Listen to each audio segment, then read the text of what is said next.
In the previous video, we explored the notion that there exists a fourth dragon roaming the world in the end of a clash of kings. This fourth dragon is separate from Daenerys' three, of course, being possessed of a separate origin, and could potentially have a great impact on the story going forward. Due to context clues throughout the novels, it is entirely possible that this is not an illusion, not some mere metaphor. In this video, I will be discussing how this could be possible within the context of A Song of Ice and Fire.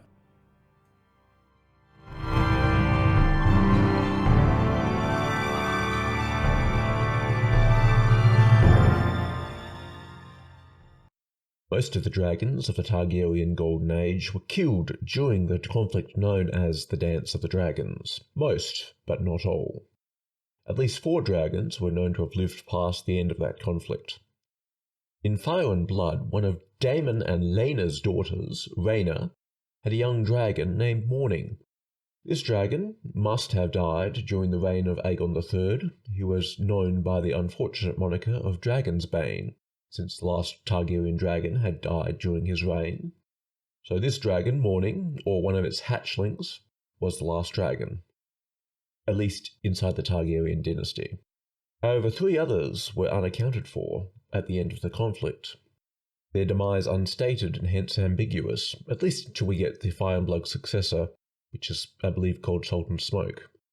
Cannibal, a wild dragon known for eating dragons' hatchlings, disappeared from Dragonstone at the end of the conflict. Sheepstealer, another wild dragon who was tamed by a random girl named Nettles, who was driven off by court intrigue and the jealousy of Queen Rhaenyra. And also a former Targaryen dragon turned wild, Silverwing, the dragon of Queen Alysanne. Is it possible that one of these 3 lived long enough to haunt the North 100 plus 69 years later?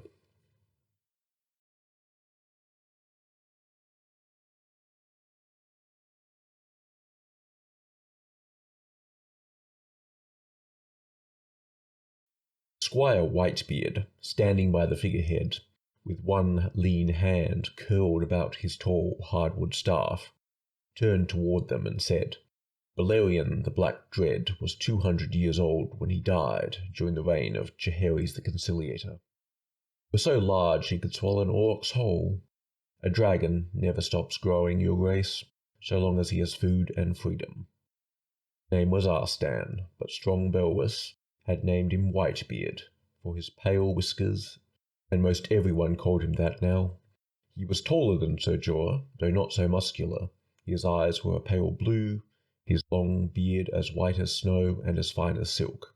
Daenerys won a storm of swords." Each had their merits, for primogeniture favoured Laenor, while proximity favoured Viserys, who was also the last Targaryen prince to ride Balerion before the dragon's death in 94 AC. Page 62, Jaehaerys won the world of Ice and Fire. Now it is assumed that Balerion died of old age. However, in Fire and Blood, the Princess Araya rode him to Valyria, or so we assume, and returned with a strange, fatal fever that hinted at a parasitic infection by the way the swellings moved. This is speculation, of course. However, the same injuries were found on Balerion itself, just smaller compared to the vast size of the beast. The dragon did endure for another 38 years after this event, though who's to say if the death was truly natural? I have written here at length of how the princess died, but there is something else, something even more frightening, that requires mention. Balerion has wounds as well. That enormous beast, the Black Dread, the most fearsome dragon ever to soar through the skies of Westeros, returned to King's Landing with half-healed scars that no man recalled ever having seen before, and a jagged rent down his left side, almost 9 feet long, a gaping red wound from which his blood still dripped, hot and smoking. Page 252, Fire and Blood. At 208 years old, Balerion was the longest living dragon that we know of. Silverwing and Sheepstealer, both born around 31 to 41 AC, would have lived well into the 230 ACs. That's the reign of King Aegon V, or Egg for reference, or perhaps just his father Maekar I. Silverwing was last mentioned in Fire and Blood as having made a lair in Red Lake, that's located near the Reach. Though until we get a sequel to Fire and Blood, we won't know their exact fate. However, I assume Silverwing is far too noticeable to have vanished completely. And as comparing direwolves to dragons, Silverwing was the most trusting of humans. She would be to Lady, Sansa's direwolf, as Balerion would be to Shaggy Dog. One of the events that happened during Fire and Blood, when they attempted to tame Silverwing, is she only bit off one of their arms rather than killing them outright, and an enterprising group of dragon hunters would be able to take advantage of that. Sheepstealer was a curious dragon. They were one of the 3 wild dragons which was located around Dragonstone, one of those that was not initially claimed by one of the Targaryens or hatched as an egg in a cradle. These dragons were unusual in that they hatched without a Targaryen cradle ritual, and survived into adulthood without a rider. Sheepstealer's case, they were eventually tamed by nettles, through rather mundane practice of feeding them their favourite food, and thus gaining the dragon's trust. Towards the end of Fire and Blood, the last confirmed report of Nettles and Sheepstealers whereabouts is the Vale of Arryn. Nettles, or perhaps her daughter, probably went on to become a fire witch who founded the Burned Men clan from painted dog converts, Sheepstealer seeming to perform an initiation ritual involving fire. Much is not known about the wild dragons. They exclusively congregated around Dragonstone, they disappeared after the war, and how they came to be in there in the first place is also a mystery. Of the 3 that dwelt around Dragonstone, the ones that survived long enough to be given names and to be noticed, Grey Ghost was killed by Sunfire, the dragon of Aegon II, and both were relatively young. Sheepstealer, again claimed by Nettles, was born at about the same time as Silverwing, and we would expect them to have the same life expectancy, assuming nothing happened to them. Cannibal was the oldest of the 3 wild dragons. Some small folk claim that Cannibal was around even before the Targaryens came to Dragonstone, 100 years before the conquest, possibly making Cannibal as old or older than Balerion the Black Dread. The Meisters do not credit these stories. However, if the Meisters somehow poisoned Balerion and wanted the dragons dead, as Archmeister Marwyn asserts, they would wish for the Black Dread's death to be seen as natural causes, in this case old age. Cannibal, outliving Balerion, would cast doubt on this claim. If not poison, perhaps captivity and civilization meant Balerion wasn't getting sufficient blood sacrifices or essential nutrients to sustain itself. Perhaps the worms that afflicted Princess Araya, birth, death and betrayal under King Jaehaerys I, Fire and Blood, infested Balerion as well, and before this the dragon was noted as having a fearsome appetite, which is to say before the infestation. After it seemed to lose a lot of its vigour. Real-world biology may not apply to dragons. It's a fiction of universe, of course it doesn't. However, according to Kleber's rule, the larger an animal gets, the more efficient its metabolism becomes. Metabolic rate scaling to 3/4 the power of its mass. However, flight, not to mention the energy requirements to breathe fire, is highly taxing on the energy of a creature. Thus a large dragon would require increasingly more food to power its flight, to catch food, and so on. It could be that trapped in the dragon pit, as Balerion was after Araya's death, he was only fed enough to sustain him on the ground, and as noted by his last rider, he simply lacked the strength at the end for the longer flights. And given Balerion spent over 30 years in the dragon pit, the Black Dread may have simply wasted away, and fire does not preserve. As to how the wild dragons were born on Dragonstone, I have some speculations. Aside from Cannibal, who may have had a separate origin, it is known that dragons lay eggs, often where they roost, where Targaryens may find the eggs. On Fair Isle, while Dreamfire laid a clutch of eggs which caused much concern for the small folk. In House of the Dragon, television adaptation by HBO, we see Daemon Targaryen, in episode 10 I believe, go spelunking in some caves to dig up a clutch of eggs laid by Rhaenyra's dragon Syrax. Based on this, and other context clues from the novels, dragons lay their eggs where they may. Many may be found, but more may be hidden, and may hatch on their own given the right conditions.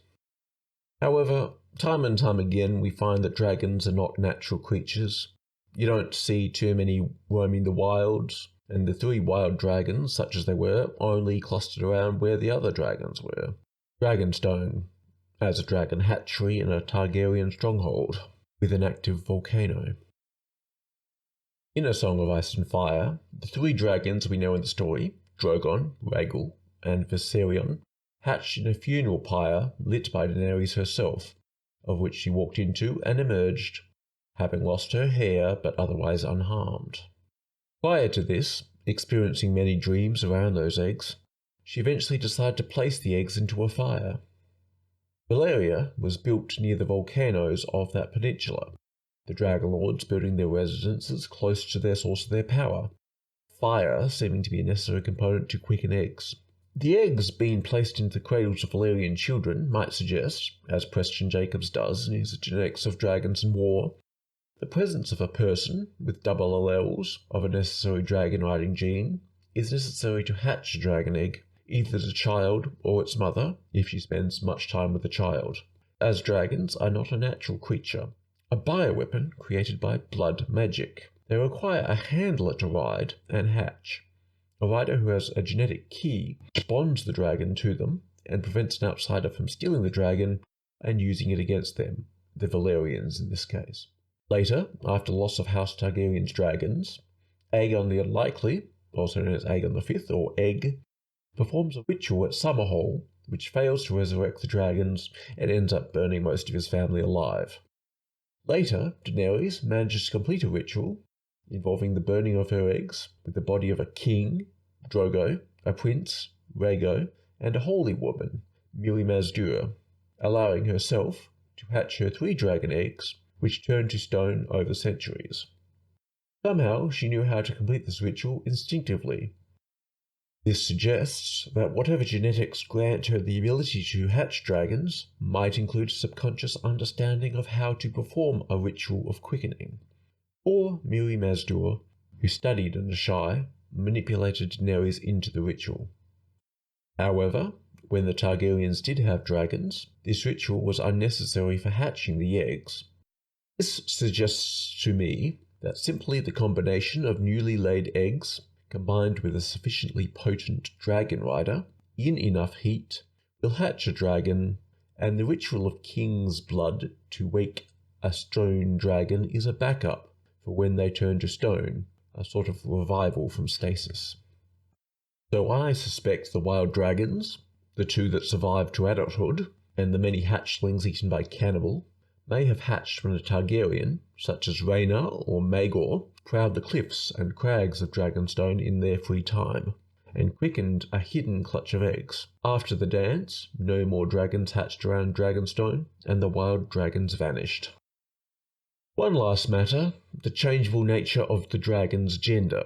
This quote will not be new to most avid readers. As some amphibians and reptiles and sea life do in the real world, dragons perhaps change gender as circumstances require. Like the clownfish, they have a likely both sex of reproductive organs and prioritize one. It could even be that they lay eggs asexually. But what determines the dragon's gender?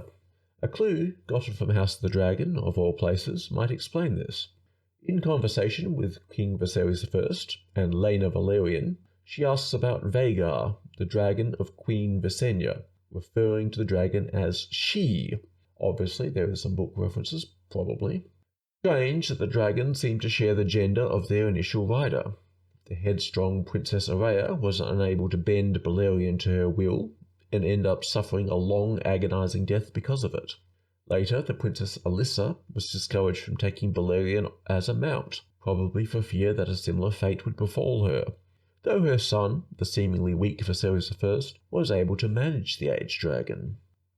As Balerion, like many dragons, were named for the gods of old Valyria, it may be that Balerion was the one who dictated the particular agnatic succession of the Targaryens, more so than even the Sept.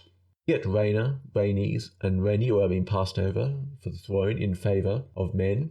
Instead, recall that Visenya was 2 years Aegon Senior, Yet Aegon was the Lord of Dragonstone, and later the King of Westeros, by virtue of riding Balerion.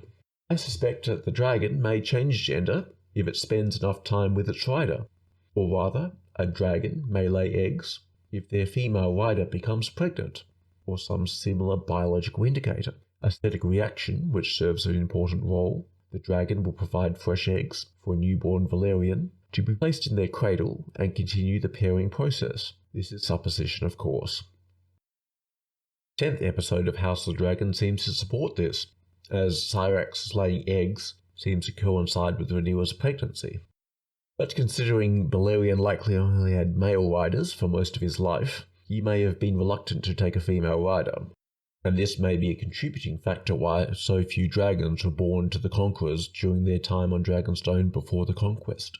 This now brings us back to the last remaining piece of the puzzle, Cannibal the wild dragon. The oldest and largest of the three, was allowed to roam the island and eat young dragons and many unhatched eggs. From a certain perspective, this seems strange, as these potential eggs and potential dragons could be more power for House Targaryen. However, we also consider that Sheepstealer, who was tamed by what for all appearances be someone without Targaryen blood or Valerian ancestry at all, by means of feeding them sheep over and over again until they gain their trust, would represent a massive threat to the Targaryen power base. If some random commoner can tame a dragon, then the Targaryens lose their exclusivity. So allowing Cannibal, in a sense, to eat all the spare eggs which they don't control themselves, could be a way which they safeguard their power and must tolerate its presence. It may also mean that the three original dragons, Balerion, Meraxes, and Vhagar, were too valuable to risk in a confrontation with Cannibal. We see during the Dance of Dragons that often 1v1 fights with dragons tend to result in both dragons getting killed, so often 2v1 fights, as in the case of Vhagar and Sunfire vs. Mealy's, and the attempt for Caraxes and Sheepstealer to fight Vhagar, were the ideal. Cannibal, possibly dwelling in a cave, would have forced them to fight at 1 versus 1. In that case, they would have risked losing a dragon, or possibly two, in an attempt to get rid of this pest, if it was a pest, and not a useful way of disposing of unneeded dragons. I mean, while it seems good on paper that more dragons means more power, it just simply means more risk of an internal division and civil war. Freehold of Valyria had many dragons controlled by dozens of families, of which the Targaryens were the least. Maybe, in this new world, that the Targaryens didn't want another family like the Velaryons, or the Celtigars, claiming dragons and coming to their own. It was only until the marriage of Rhaenys to Corlys Velaryon that the Velaryons had their own dragons. Velaryons, rather, I should say. So Cannibal, being too dangerous to fight, as well as having a slight use in its parasitic nature, was just allowed to continue on the island all of its own. And after the Dance of the Dragons, when the supply of young dragons dried up, Cannibal disappeared. Again, until we get to the second part of Fire and Blood, we won't know what happened to the remaining three dragons, but we can make some assumptions. One possible instance is that Cannibal, seeking other dragons to eat as its only source of food, came into a conflict with Sheepstealer or Silverwing, or perhaps both, interchangeably, and we ended up dying in these conflicts that followed. Or Silverwing would probably be closer in size to Cannibal than Sheepstealer, and last time Sheepstealer and Cannibal came into contact, Sheepstealer fled. Since then, Sheepstealer acquired a rider, which may change the dynamics of the fight incurring and causing the dragon to stay and fight when it would rather flee. Silverwing, making a nest in the cave in an island in the middle of Red Lake, would possibly be a better prospect for a one-on-one fight with Cannibal, despite being younger and likely smaller. However, what if all three dragons went their own separate ways and never encountered each other again? Which leaves the question, what if Cannibal survived?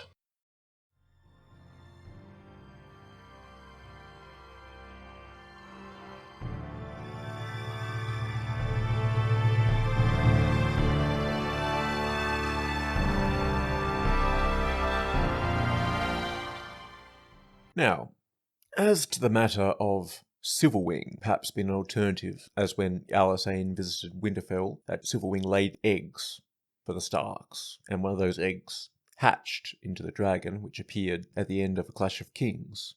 You have to wonder why the Targaryens would allow this, as in the matter of Elissa Farman, who stole 3 dragon eggs from Rhaena. The Targaryens went to great efforts to make sure those eggs didn't happen, or rather, they had to allow the Braavosi to keep those 3 eggs at a rather steep cost.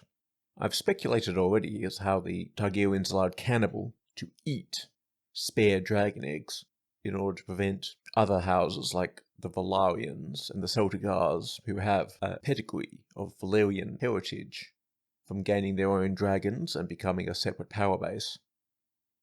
So you'd have to ask, why would the Targaryens allow the Starks to have dragons? Instead, if they were to give anyone dragons in the north, it would be to the Boltons, in order to keep the Starks in check. As Robert had Stannis marry a Florent, one of the lesser houses in the Reach, as an implicit threat to the Tyrells, stating, "These are the people that will replace you if you act up." And, as stated in The Prince by Machiavelli, when invading and trying to control a region, you ally with the lesser powers against the main power in the region, not the other way around. The Targaryens seem to understand this principle, as before the Dance of the Dragons, Viserys was married to Aemma Arryn to secure the Vale's armies, while his brother, Daemon, was married to the Royces, who were the first men rivals to the Andor Arryns. Aegon the Unworthy took a Bracken mistress as well as a Blackwood mistress, balancing these 2 rival factions. Cannibal, the oldest living dragon, potentially older than Balerion. It is said Valar Dohaeris, all men serve, and Valar Morghulis, all men must die. But Cannibal is not a man. Barristan said earlier that as long as the dragon has food and freedom, it will continue to grow. And Cannibal has never known ownership. It has always been free. All it needs is food. Now I present to you that in order for Cannibal to survive, it needs to have constant blood sacrifices, either in the form of other dragons and whatever magical essence or essence lives within them, or humans would make a decent substitute. They also present that a dragon doesn't necessarily have a limited lifespan. Simply Balerion, as the oldest example of confirmed age, happened to die of certain causes, leaves in doubt when actually a dragon will die, or even if it could, without being killed in battle, or starvation. So I propose that Cannibal, being deprived of its primary food source, decided to pack up and leave once the Targaryens were no longer providing it with hatchlings to eat. But the question is, where would it go? And in a poetic sense, wouldn't it be interesting if Cannibal went to Skagos, an island full of cannibals? As for context clues, in the Old Tongue, Skagos means stone. So when Melisandre speaks of waking a dragon from stone, perhaps the stone is Skagos.